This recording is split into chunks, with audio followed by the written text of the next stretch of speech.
question goes to Mr. Walker. Mr. Walker, a very simple question. If you look at the driver shortage issue in India as of now, to your mind, what are the chief reasons for the driver shortage?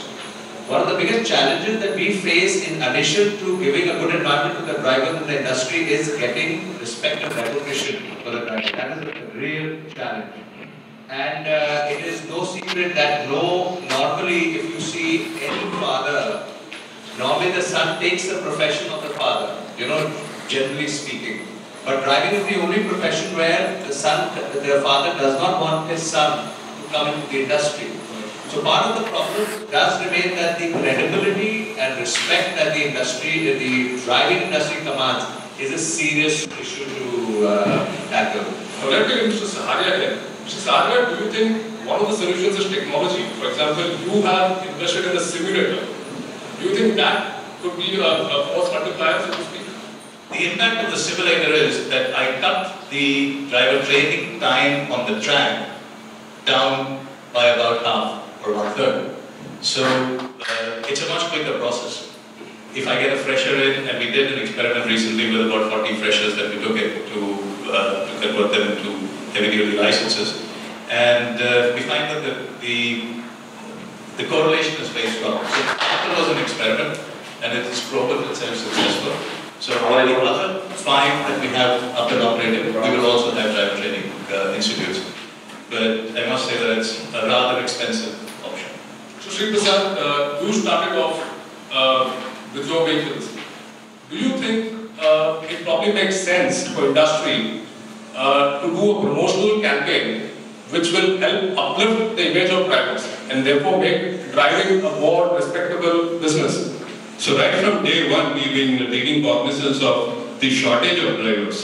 When you look at the reasons, there are very many. There's social, as we said, there's no respectability in the market. And also there are some changes that have happened over the period, which have not been conducive. There's been an explosion of the cab segment, where most of the people have gone in smaller utility vehicles, where people think it's easier going for a day, getting 300 rupees and then be done with it. So there are fundamental issues. The question was, can you do a promotional campaign as an industry, all of you coming together to help the cause, have more drivers coming in? That's a good point. Actually, one of the things that we are toying with, but it needs support, as you said, of all stakeholders, not just the OEMs alone. I mean, if you look at why people are not coming forward as drivers, why the fathers are not asking their sons to get into this profession, we need to create an order and a pull for this function. And I mean, how do we create this pull? Today, socially, we have changed that in the olden days, that there was absolutely clear that if you start off as a cleaner, then you graduate into a driver. And then over a period of time, the good ones also become a Malik. So there was this clear career progression which was visible, which attracted people. Today, most of the people have done away with cleaners. Also that we have norms that you have to be minimum 8 standard pass doesn't help the cause. And then we need to have good role models when we go on this campaign. Say, here is a person who is now a 50 vehicle owner, a 100 vehicle owner, and he started off as a driver. Mr. Mehta, let me bring you in now. Mr. Saharia made a very smart comment. He said drivers make 15 to 20,000 rupees per month in whatever basically. So there is that reputation issue also about whether they are underpaid to start with or this is the only way that they can make money. So that's a point that we look at.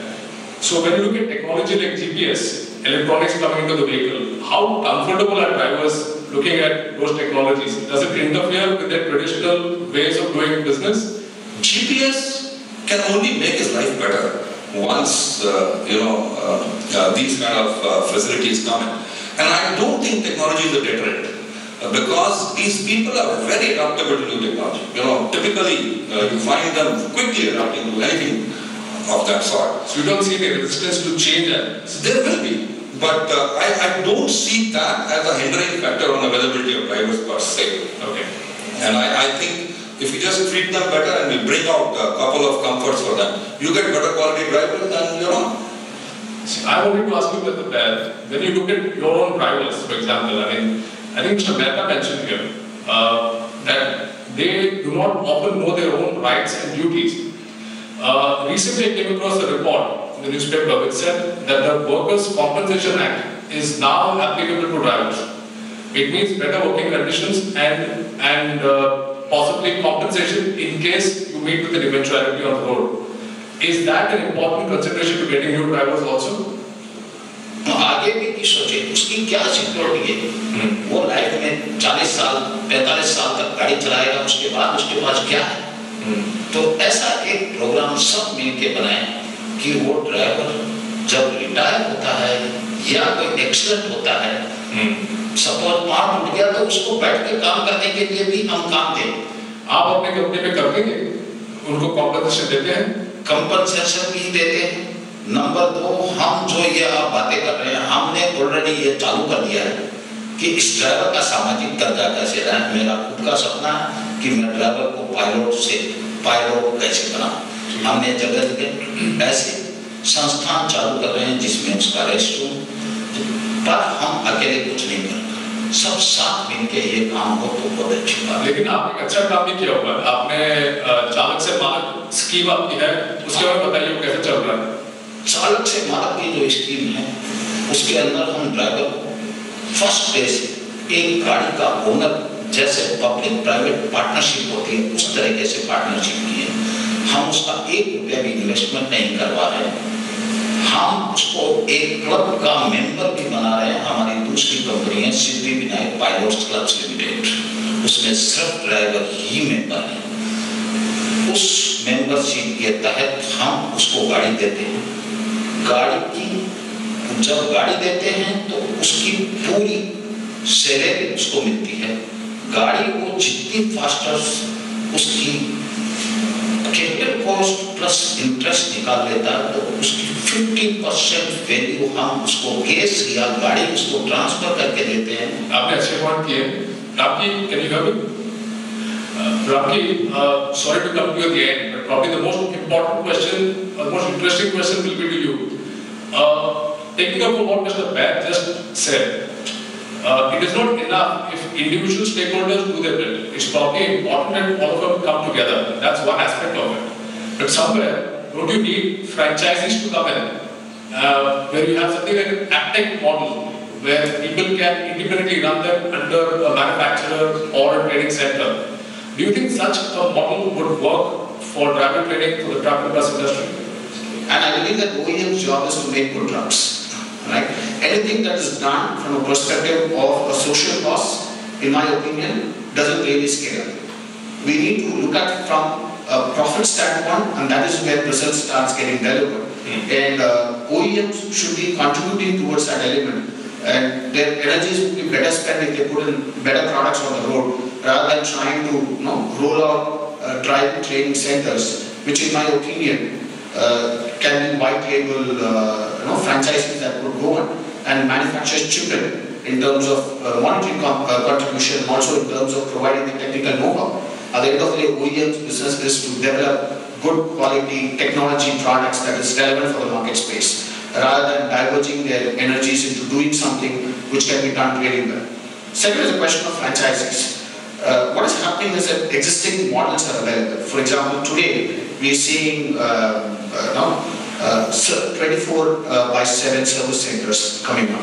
We see the off-road vehicles being towed away. So people like MyTVS and others are also coming into this business of providing roadside services.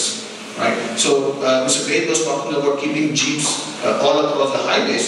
Now we are having enabling infrastructure that is coming into picture that provides very similar nature of services, and where a business model is getting created around that. Right? So to provide security element, if this is tagged along with a company that is providing roadside assistance, that will be another business model for them to enhance the value of the portfolio. It makes sense for them to do further investments, and they are there to providing similar kind of services for passenger car owners. So for them to provide it to trucking community is an extension of the business line. Thank you very much for your time.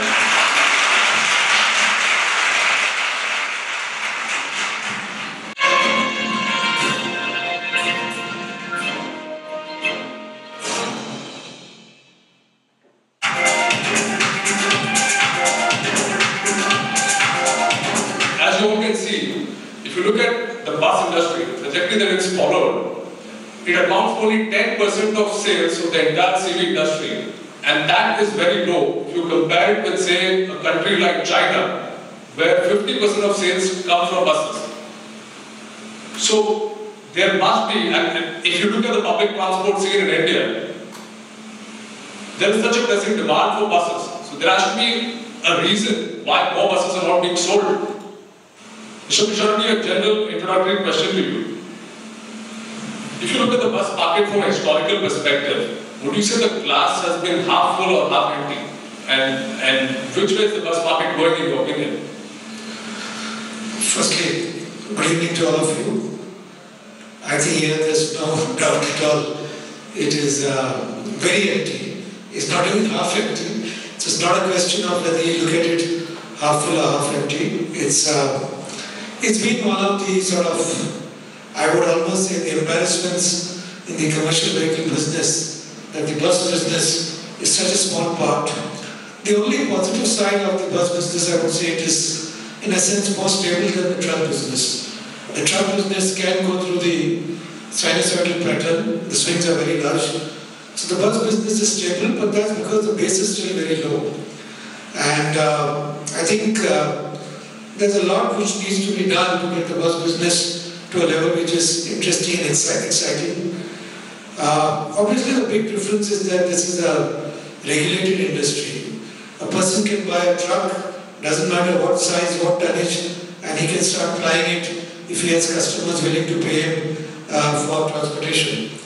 But with the bus business, there's regulation, there's permits, and sometimes even the fares he can charge are regulated. So almost the profitability of the bus operator are sometimes driven by reasons beyond his control.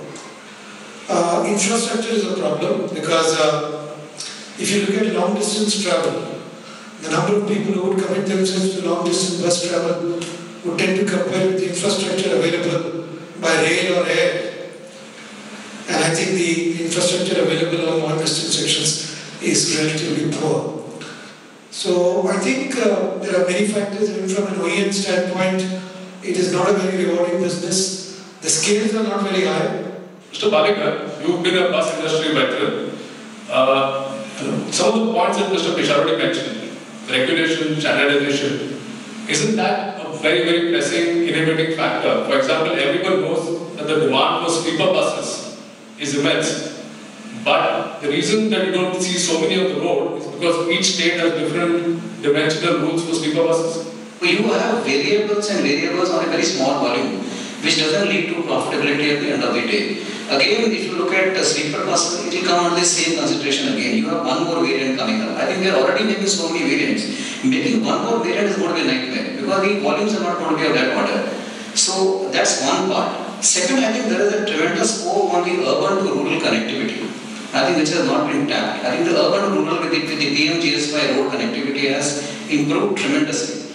But you are very low-end vehicles servicing that part and you don't have organized operators. I think the STUs are doing something, but it's not enough. If you really pump up those numbers in the urban rural, in the so-called road permit and all, again you have permits regime controlling that, You don't have freedom for anyone to go and start connecting that. So you have regulations and you have permits and they control the complete operation. If you let go on the urban rural connectivity, you could have a huge numbers coming up from there, apart from the city transportation. Mr. Sani, so far we've discussed so many things that are not quite right with the bus industry, but quite a few things have gone right for Volvo buses, for example. You've been able to drive in a new generation of buses into the industry, and you, I believe, are setting up capacity for 5,000 premium buses in the next 3 or 4 years. So how, it seems to have gone well for you. Yeah, you're right, Sridhar. Some things that we did went right for us in Volvo buses. But the basic thing that we started up with was catering to an unmet demand. Starting with the philosophy of providing better buses, better technology on the intercity side and getting people to move from their cars to the buses on the city side. I think the whole issue of the bus industry is basically needs to be looked at holistically. We've had challenges that face our country in terms of infrastructure, in terms of fuel security, in terms of environmental degradation, in terms of congestion. A lot has been spoken about solutions. A lot has been written about them, but it's a question of implementing them slowly and steadily. Taking up from your point, Mr. Sharma, you've dealt with many OEMs. You've seen Volvo's plans. You know VECV's plans. You of course know what Tata Motors plans to set up the world's largest bus factory. Does this lead to optimism for you? Do you think that going forward, not only will demand for tires rise, but demand for premium tires like turbulence radials being on the rise? Firstly, I mean, when we plan for tires, we plan for the commercial vehicle industry, but of course, we sub-segmented. The important point in buses is you're transporting lives. That's the mobility solution for people. And therefore, as Mr. Sai said, the premium buses are irreversible trend. So what, from our point of view, the safety aspect is going to gain in prominence. And obviously radialization helps. But then again, if you segment, then there are buses made on truck chassis and the premium buses. So I don't think much is going to change in the earlier segment, but for the premium buses, there's going to be a shift from a tube-type tire to a tubeless tire. There's going to be inching up of the product, all in the right direction. And so just as the technology, OE technology increases, I think the component technology follows suit, and more and more consideration, the safety aspect will become the norm for people mobility solutions, and therefore the component industry, falls in line and very much is a subsystem of the larger ecosystem that prevails. And if you're very optimistic about it, yes, definitely. But are there numbers to show on the board? I think right now everybody is a little bit of a question mark, especially on the bus side. Mr. Prasad, you run one of the most successful STUs in the country, probably the most successful. You manage profitability, you introduce premium buses in your fleet, you privatize, you raise fares when you want to. What is KSRTC doing differently compared to other STUs, which can get you to do all these? I strongly feel all STUs can make profit provided they run their operations on sound commercial and business principles. Now if you look at any state, we have two types of routes. One is known as the monopoly routes and the other is known as the non-monopoly routes. In case of monopoly routes, only the state transport corporation can run the buses. Whereas in non-monopoly routes, anybody can run, either private operator as well as a public operator. Now, there is a huge rural areas which are not profitable, but still they are monopolistic and we have to run our buses. And we incur about 200 crores losses by running buses on these rural areas. Now, in addition to this, each and every state government demands motor vehicle tax. Out of my total traffic earnings, I have to pay 5.5% as the motor vehicle tax. This ranges from state to state. In case of Uttar Pradesh, it is 17.5%. I don't understand when I make losses in rural areas, buses are running buses in remote areas, and still I have to pay 5.5% or 17.5% tax for my operations in the rural areas where I am making losses. And secondly, in addition to this, we have to pay about 12.5% VAT on the diesel which we consume. We have to pay about 14.5% excise duty on the chassis. So, and in addition to this, there are a lot of social costs that are involved. Each STUs have to give a lot of concession for the students who are traveling, for senior citizens, for the freedom fighter, for differently abled citizens. So, in spite of all this, still we can make profits, provided if the state government gives us the freedom that okay, you run it on a sound business principle. Whenever there is a hike in the fuel price, whenever there is a hike in the staff cost, you raise your fares. In case of Karnataka, we have automatic fare revision. I need not go to the government. I mean, my board and I am competent to raise the fares whenever there is a rise in the fuel prices. But in almost most of the states, it is a political decision. Let me throw that question at Funny. He, of course, deals predominantly with private sector fleet operators. Funny, what are your thoughts on the STU versus the private sector fleet operator comparison? I mean, should the private sector player be competing on more equal footing, or should the STU still get precedence because it adds value in a larger social context? What's your take on it? Yeah, sure. I respect that RTCs do have responsibilities in buses connecting all the villages and towns, and they may not be profitable. So that balance is required, that RTCs make profit on the more profitable routes, and on the non-profitable routes they run these buses. Coming to the private side, I mean, almost every operator in the private feels that they are running an illegal business. I think that has to be solved. There has to be better regulation. For example, there is a huge uptake for sleeper buses across the country. I mean, this we are seeing in the last 2-3 years. There's a huge demand. But the private or even the government is unable to run buses intercity because there's no national permit. In Andhra, the bus has to have 24 sleeper berths, whereas in Maharashtra it has to be something else. So the Andhra bus cannot come here. The only way it can come here is by bribing somebody. And they go through all this hassle. There is a consumer who wants that service. There is a provider who wants to provide that service. Just because the Motor Vehicles Act is outdated, we are not able to provide service. Like this everywhere else. I think there is a larger need for a regulatory board to come and give freedom to all of them to run under a certain purview. Even, I mean, it's interesting to learn that even Mr. Prasad wants a regulation on the fares and prices. And I think if that comes, many of the RTCs can also become profitable, which is a win-win for everybody in the bus industry. Thank you very much. That's a great way to end the discussion. Thank you all of you.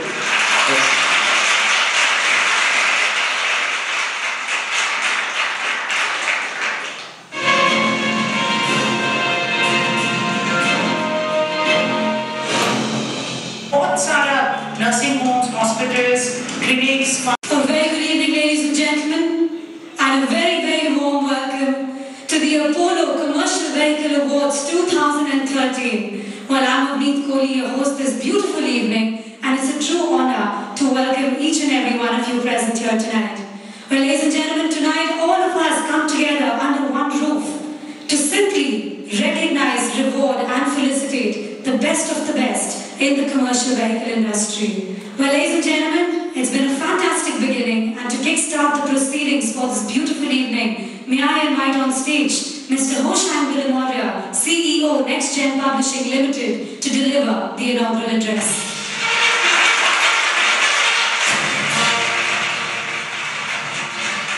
I'm happy to welcome all of you to the 4th CV Awards. We at CV are absolutely delighted with the response that these awards have generated from the commercial vehicle industry. I would like to thank our chief sponsors, Apollo Tyres, and in particular Mr. Sharma, for their unstinted support since inception. Our associate sponsors, Messrs. Subros and Mr. Pawan Sabharwal, they've been with us also since inception, and we are indeed grateful to them. We have several other partners. Messrs. Metric Global are our research partners, Z-Business are our media partners, and Mazars, the international accounting firm, are our knowledge partners. We are thankful to all of them.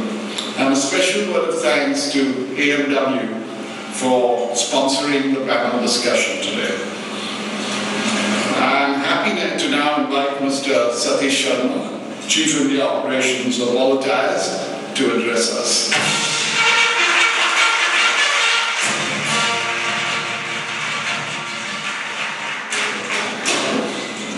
Good evening, ladies and gentlemen. On behalf of Apollo Tyres, it's indeed my honor and privilege to welcome all of you. As Mr. Villamaria said, that we conceived along with Next Gen this particular property of CV Awards. It's now into its 4th edition, and the association gets stronger by the passing year. And indeed, we hope to continue with this honoring all the stalwarts of the CV industry. Of course, I don't want to rub it in by saying 2012 was a very difficult year. But let me just say that As tires is a lead indicator, as we know, I just like to convey that from our sense of the business, things are looking up, beginning to look up. So I do hope that gives some reason for cheer, and please enjoy the evening. Wish you all a very, very happy New Year. And Polo Tyres pledges to support each one of your endeavors in its capacity in the best possible way that we can. Thank you very much. And ladies and gentlemen, with that, we come to that part of the evening which we all have been waiting for, the Commercial Vehicle Awards 2013. Alright, ladies and gentlemen, our first category this evening, which is for the Prime Mover of the Year, up to 40 tons GVW. Ladies and gentlemen, to give away the winner in this category, may I invite on stage Mr. Sandeep Mathur, Head OEM and Institutional Business, Apollo Tyres Limited, with a huge round of applause.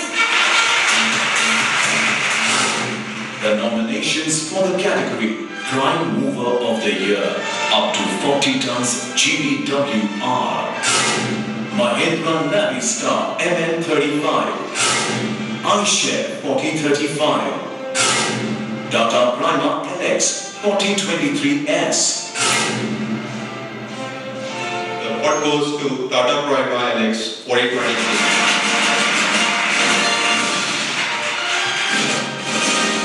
Moving on to our second category this evening, the Prime Mover of the Year, more than 40 tons GVW. To give away this award, may I welcome on stage Mr. Pawan Sabalwal, VP Marketing, Subros. Ladies and gentlemen, with a huge round of applause, Mr. Pawan Sabalwal. The nominations for the category Prime Mover of the Year, more than 40 tons GVW are Tata Prima LX 4923S, MIN CLA 49220 6x4 tractor, Tata Prima 4938S puller, Scania R500 6x4 puller. And the winner in this category is Scania R500 6x4 puller.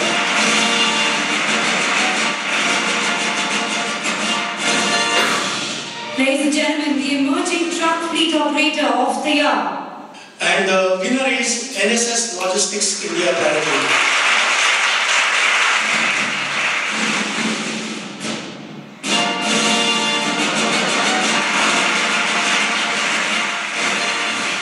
Our next category is the Rigid Haulage Truck of the Year. Ladies and gentlemen, to give away the winner in this category, may I welcome Mr. V.G. Ramakrishnan, Managing Director, Frost & Sullivan, South Asia. With a huge round of applause, Mr. Ramakrishnan. The nominations for the category Rigid Haulage Truck of the Year are Bharat-Benz 2523R 6x2, Tata LPT 3723TC 10x4, Bharat-Benz 3123R 8x2, MIN CLA 31220 8x2. The winner for the Rigid Haulage Truck of the Year goes to Bharat-Benz 3123R 8x2.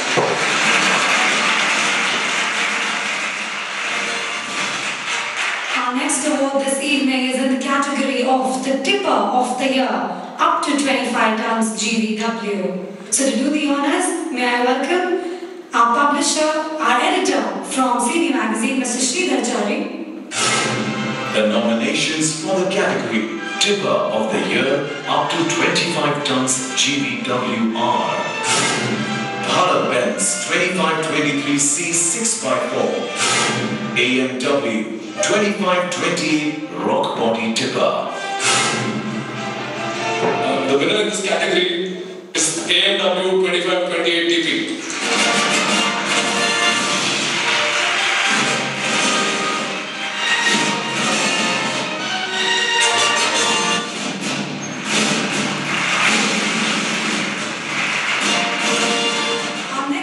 The Tipper of the Year, more than 25 tons GVW.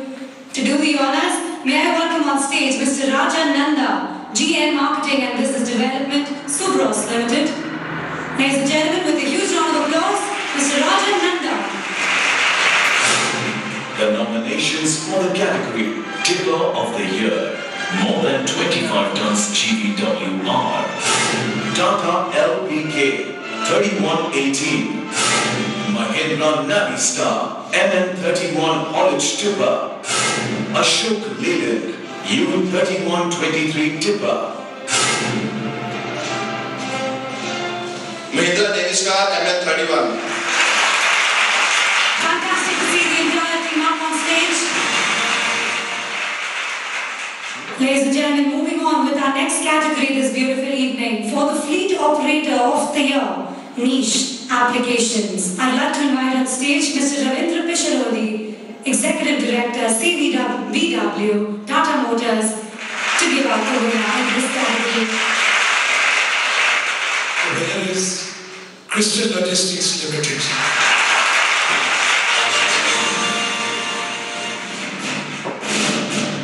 Our next award this evening, ladies and gentlemen, for the Tipper of the Year, Premium. To give away this one, may I invite on stage Mr. Phanindra Sama, founder and CEO, Redbus.in, to join us on stage.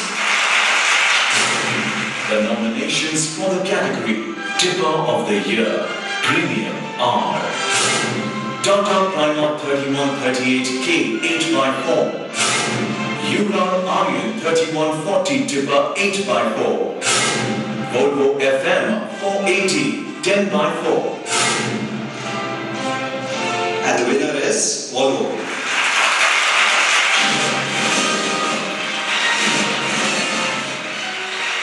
Ladies and gentlemen, moving on with the Large Truck Fleet Operator of the Year. I wish to call upon Dr. Pavan Goenka, the President, Automotive and Farm Equipment Sectors, Mahindra and Mahindra, to kindly give away the winner in this category.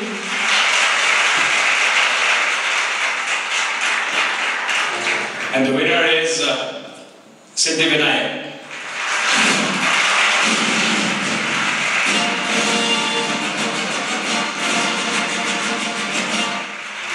Ladies and gentlemen, our next award, the Bus of the Year 2012. May I request Mr. Srinivas Dharmadhikari, Director, Metric Consultancy, to kindly come up on stage and give away this award.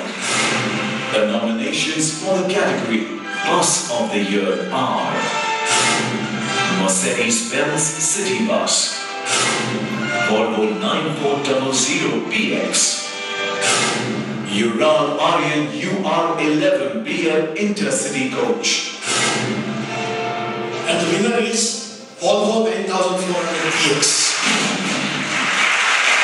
The Bus of the Year at the Commercial Vehicle Awards 2013. Keep up the great work, guys.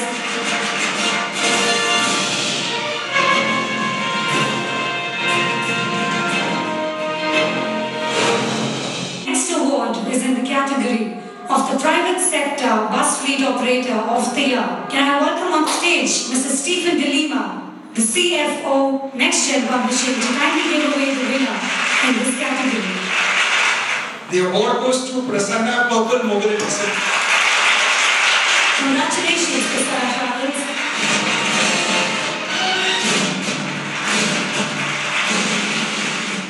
Moving on to the Public Sector Bus Fleet Operator of the Year. To give away this award, may I welcome Mr. Rajiv Saharia, Executive Director, Marketing, Ashok Leyland.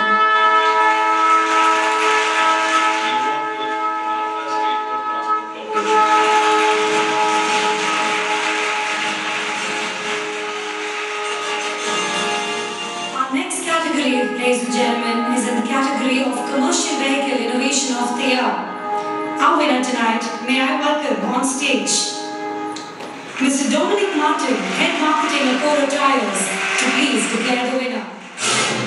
The nominations for the category CV Innovation of the Year are Volvo FM 480 10x4, Volvo 9400PX, Tata LPT 3723 TC 10x4, Tata LPT 3723 TC 10x4.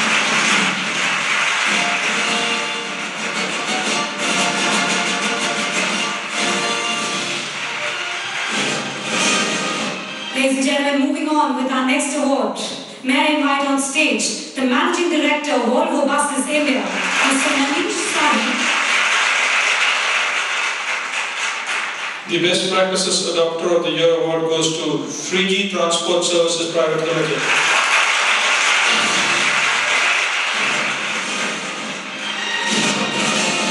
Ladies and gentlemen, the last award in this category, the CV Variant of the Year.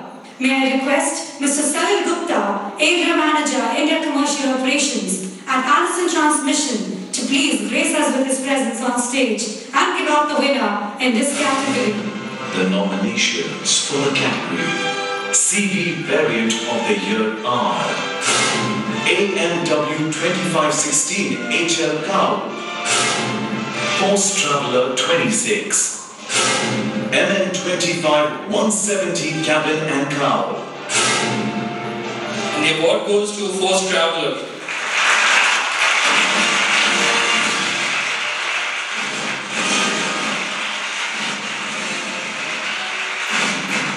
Application Builder of the Year.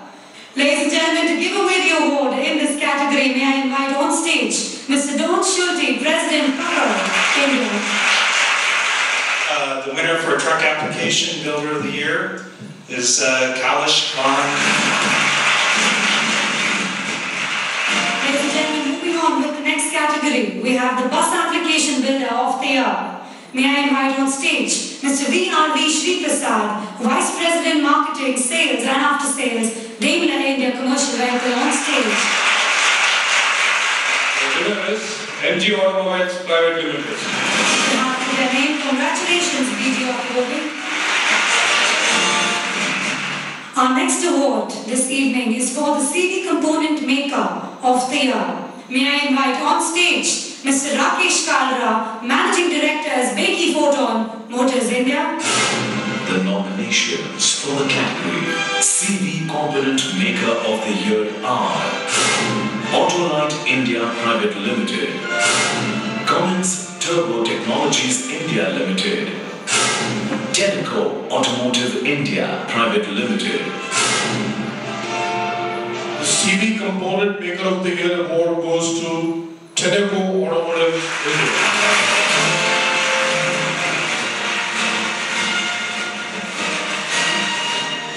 Next award for the CV Component of the Year.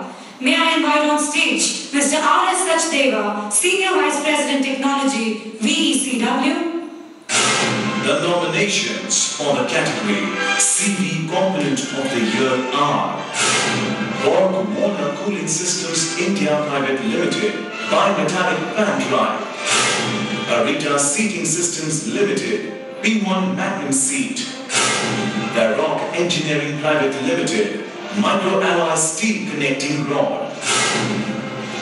Our CV Component of the Year award goes to Arita Seating System Limited.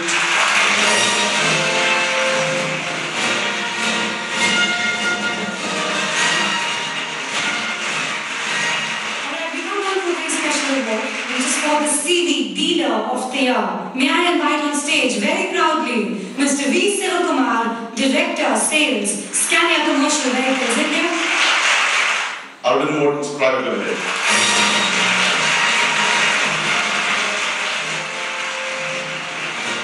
The Special Jury Award for the Iconic CV Product of the Year. For this special award, let me first invite on stage Mr. Dilip Chabria, the founder DC Design, to kindly come up and join me on stage. Special Jury Award for the Iconic CV Product categories.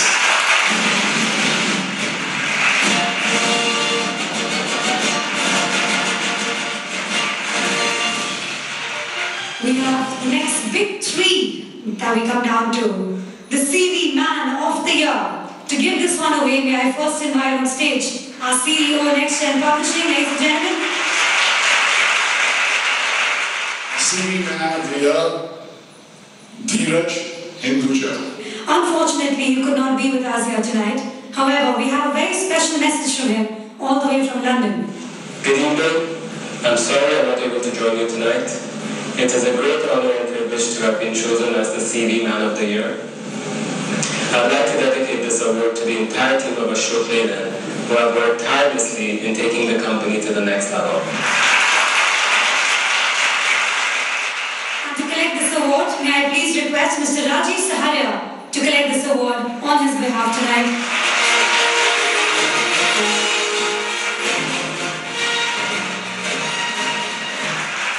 Our second last award this evening, ladies and gentlemen, is for the CV Maker of the Year. Let me now invite on stage to join Mr. Bilimoria, Mr. Satish Sharma, the Chief India Operations, Apollo Tyres, to please give away this award. The nominations for the category CV Maker of the Year are BE Commercial Vehicles Limited, Tata Motors Limited, Ashok Leyland Limited. Well, it's not the obvious this year. It goes to my left-hand side, VECV.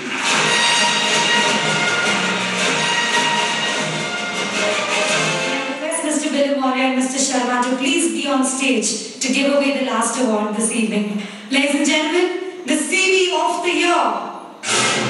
The nominations for the category CV of the Year are Tata LPT 3723 TC 10x4, Bharat Benz 3123 R8x2, Volvo FM 480 10x4. May I request a representative from our knowledge partner, Mazars, to hand over the all-important envelope this beautiful evening. I know we all are thoroughly waiting to know what name lies inside.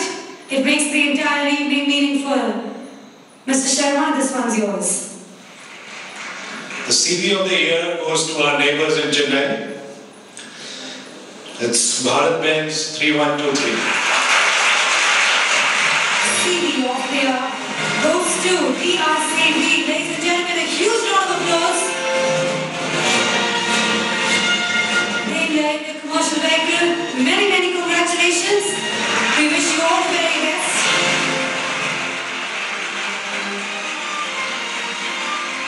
May I request all our winners to kindly come up on stage for a group photograph.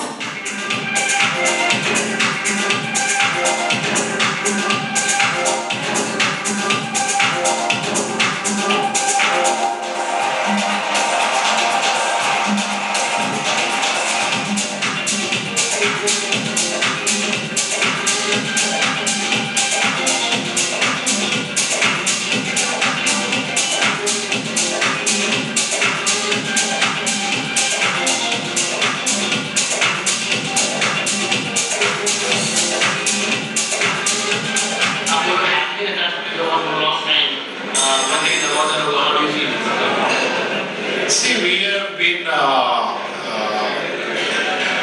associated with the awards right from the inception, right from the design, the conception, conceiving the next generation publishing. And clearly we filled a void in the market. So it was completely, the awards was completely skewed to the more glamorous car industry, and with a legacy of being market leaders in the CV space, we felt that we are, it makes sense for us to get into this. First reaction जो आपका award मिला आपका कैसा लगा? मैं बहुत अच्छा लग रहा है. हमने एक वर्ल्ड क्लास टिपर बनाने की कोशिश करी है और इस पहल में अगर इंडस्ट्री ने इस बड़े अवार्ड मिलकर हमको प्रोत्साहित किया है तो आगे जाके इसी तरह की अच्छी गाड़ियाँ निकालने की कोशिश करते रहेंगे.